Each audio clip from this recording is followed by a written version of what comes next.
सभी भाई बहनों को जय यीशु। आज प्रभु का हमारे लिए संदेश है, मसीह में नया जीवन। नया जीवन। हम मसीह में छिपे हुए हैं। हम मसीह में छिपे हुए हैं और छिपे रहने के लिए अभी वचन क्या कहता है? यदि आप लोग मसीह के साथ जी उठे हैं, जो ईश्वर के दाहिने विराजमान है, तो ऊपर की चीजें खोजते रहें। हम मसीह में जी उठे हैं। मसीह मर गया। मसीह ने हमारे लिए दुख सहन किया। मसीह ने हमारे लिए सलीब पर हमारे लिए मर गए और उन्होंने हमें नया जीवन दिया। तो हम आज नए इंसान हैं। आज हम नए इंसान हैं। वचन कहता है, आप पृथ्वी पर की नहीं, ऊपर की चीजों की चिंता किया करो। जो मसीह में नया जीवन पा लिए हैं, उन्हें क्या करना है? ऊपर की चीजों की खोज करना है। और ऊपर की चीजें क्या हैं? संत मत्ती का सुसमाचार अध्याय 6 पद संख्या 33 में हम सुनेंगे, तुम सबसे पहले ईश्वर के राज्य और उसकी धार्मिकता की खोज में लगे रहो और ये सब चीजें तुम्हें यूं ही मिल जाएंगी।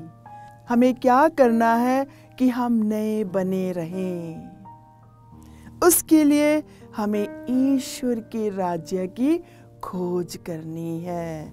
वचन कहता है, ऊपर की चीजें खोजते रहो। आप पृथ्वी पर की नहीं, ऊपर की चीजों की चिंता किया करो। आप तो मर चुके हैं। आपका जीवन मसीह के साथ ईश्वर में छिपा हुआ है। हम वचन सुनते हैं, गलातियों की नाम अध्याय 2 पद संख्या 20 में लिखा है, मैं अब जीवित नहीं रहा, बल्कि मसीह मुझ में जीवित है। अब मैं अपने शरीर में जो जीवन जीता हूँ, उसका एकमात्र प्रेरणा स्रोत है ईश्वर के पुत्र में विश्वास, जिसने मुझे प्यार किया और मेरे लिए अपने को अर्पित किया। तो ये है प्रभु का प्रेम। ये है ऊपर की चीजों की खोज। कहता है, अब मैं जीवित नहीं रहा, किंतु मेरा मसीह मुझ में जीवित है। अब मैं जीवित नहीं रहा, मेरा मसीह मुझ में जीवित है, क्योंकि मैं जो पृथ्वी की चीजें हैं, मैं उनसे अलग हो गया हूँ। और संत पौलुस कहता है, जो मेरा ध्यान है वो ऊपर की चीजों में है। और उसका ध्यान क्या है? कोरिन्थियों का पहला पत्र अध्याय 2 पद संख्या 2 में हम सुनेंगे, मैंने निश्चय किया था कि मैं आप लोगों से ईसा मसीह और क्रूस पर उसके मरण के अतिरिक्त किसी और विषय पर बात नहीं करूंगा।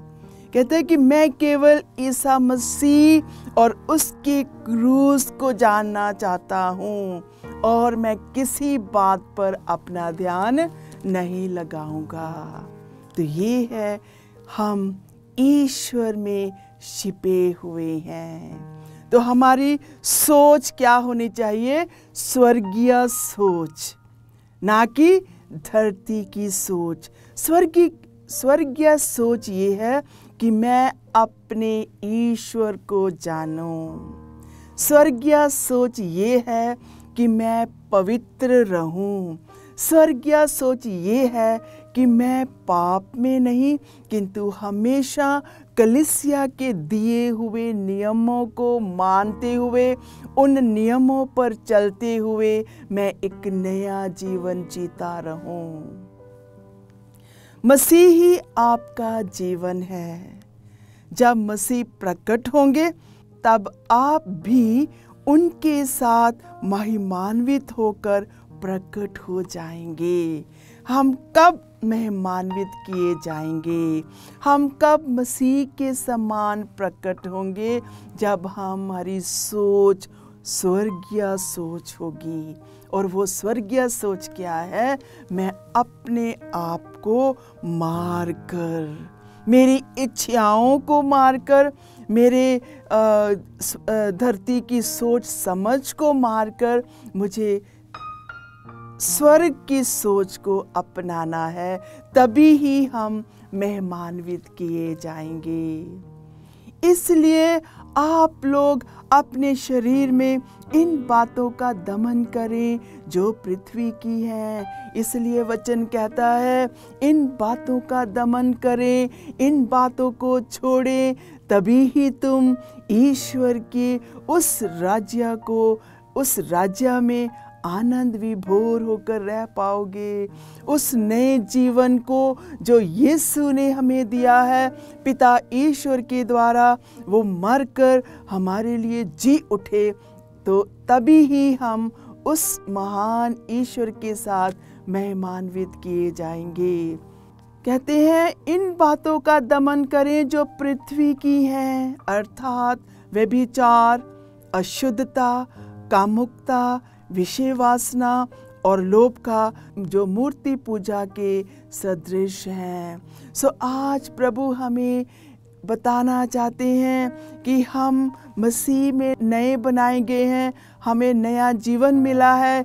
इसलिए आओ आज हम अपने बीच में से, अगर हमारे बीच में व्यभिचार की आत्मा है तो हम उस आत्मा को प्रभु को समर्पण करें और एक नया जीवन अपनाएं।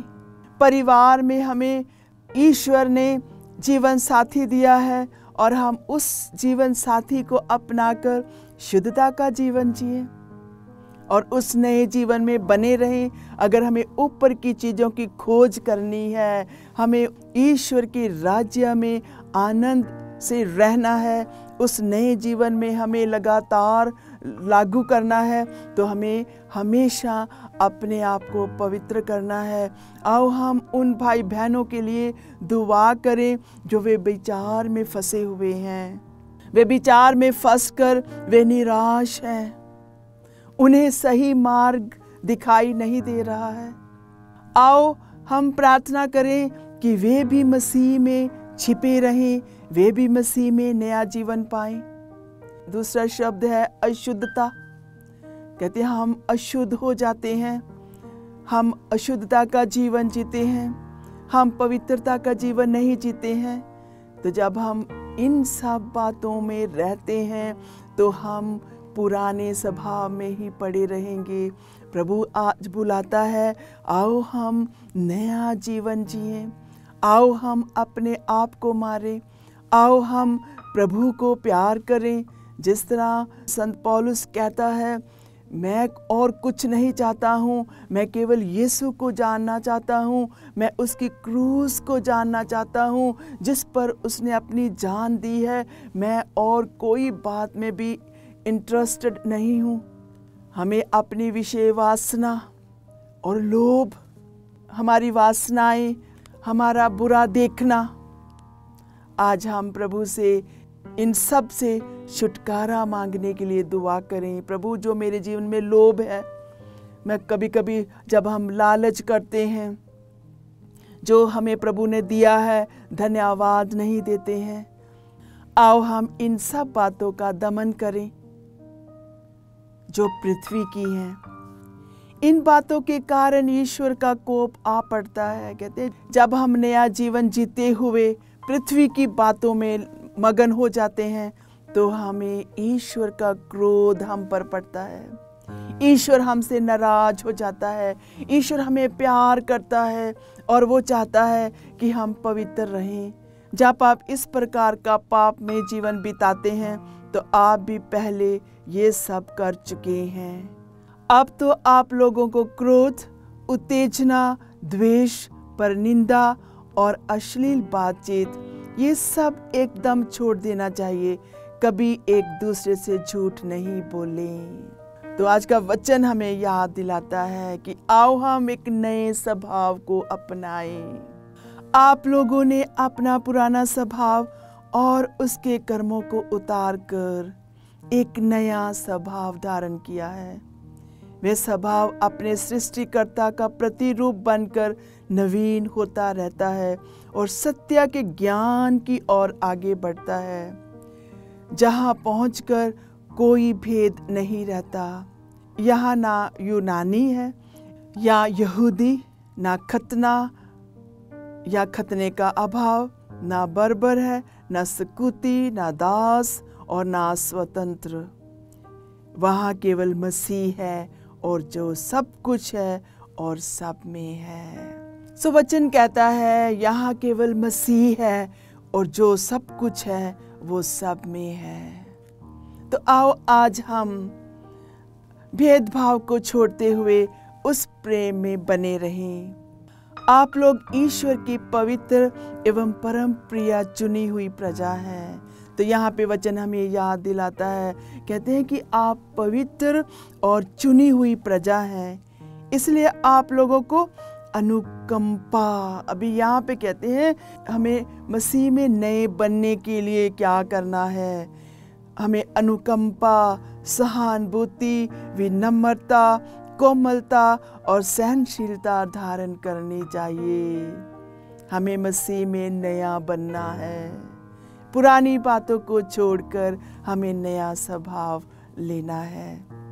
आप एक दूसरे को सहन करें और यदि किसी को किसी से कोई शिकायत हो तो एक दूसरे को क्षमा करें। तो वचन में बहुत सुंदर से हमें बताते हैं कि एक दूसरे को सहन करें, एक दूसरे को क्षमा करें, और किसी से कोई शिकायत ना हो तो एक दूसरे को क्षमा करें।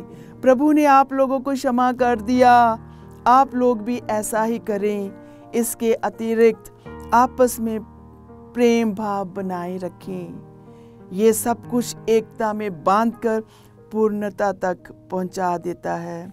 मसीह की शांति आपके हृदय में राज्य करे। तो मसीह की शांति हमारे दिल में राज्य करे। हम मसीह में छिपे हुए हैं। इसी शांति के लिए आप लोग एक शरीर के अंग बनकर बुलाए गए हैं। आप लोग कृतज्ञ बने रहें। मसीह की शिक्षा अपनी परिपूर्णता में आप लोगों में निवास करे। तो बहुत सुंदर ढंग से इस वचन में हमें बताया गया है कि एक मसीह में नया जीवन जीने के लिए हमें क्या करना है। आप बड़ी समझदारी से एक दूसरे को शिक्षा और उपदेश दिया करो। आप कृतज्ञ हृदय से ईश्वर के आदर में भजन, स्तोत्र, आध्यात्मिक गीत गाया करो। आप जो भी करें, जो भी कहें, वे सब प्रभु ईसा के नाम पर किया करो। आप लोग उन्हीं के द्वारा पिता परमेश्वर को धन्यवाद देते रहो। तो ये है आज का वचन जो प्रभु हमें देना चाहते थे। कहते हैं कि ऊपर की चीज़ें खोजते रहो। तो आज हम थोड़ा सा सोच विचार करें कि वो कौन सी चीज़ें हैं जो आज मुझे खुद व्यक्तिगत रूप से प्रभु को समर्पण करना है, और कौन सी ऐसे लिबास हैं, पवित्र लिबास हैं जो मुझे पहनना है। और इन वचनों में बहुत सुंदर ढंग से उन्होंने बताया है कि तुम प्रिय चुनी हुई प्रजा हो, इसलिए सहनशील बनो, कोमल बनो, सहानुभूति दो और अनुकंपा में बने रहो। तो आज हम कुछ क्षण लेकर अपनी आंखें बंद करते हुए मनन चिंतन करें कि मुझे कहाँ पर उस प्रभु के साथ नया बनना है। जिस तरह संत पौलुस ने कहा, अब मैं जीवित नहीं हूँ, मेरा ईश्वर मुझ में जीवित है। जब मेरा ईश्वर मुझ में जीवित है तो मेरे इर्द गिर्द उस महान प्रभु की हाजिरी रहती है और मैं हमेशा उस प्रभु में बना रहता हूँ। आओ हम स्वर्गीय चीज़ों की खोज करते रहें और उसके प्रेम में हम बने रहें। हम अपना ध्यान उस प्रभु की ओर लगाएं और इन वचनों के लिए जो आज हमें दिए गए हैं धन्यवाद करें और प्रभु से यही प्रार्थना करें, प्रभु आज मुझे नया बना। प्रभु आज मुझे अपने जख्मों में छिपा ले। जिस तरह तूने अपनी जान क्रूस पर दी और मुझे जीवन दिया, आज फिर से प्रभु अपने प्रेम से मुझे भर दे ताकि मैं तुझ में नया जीवन जीऊं। ये प्रार्थना करते हैं प्रभु यीशु के नाम से, आमीन।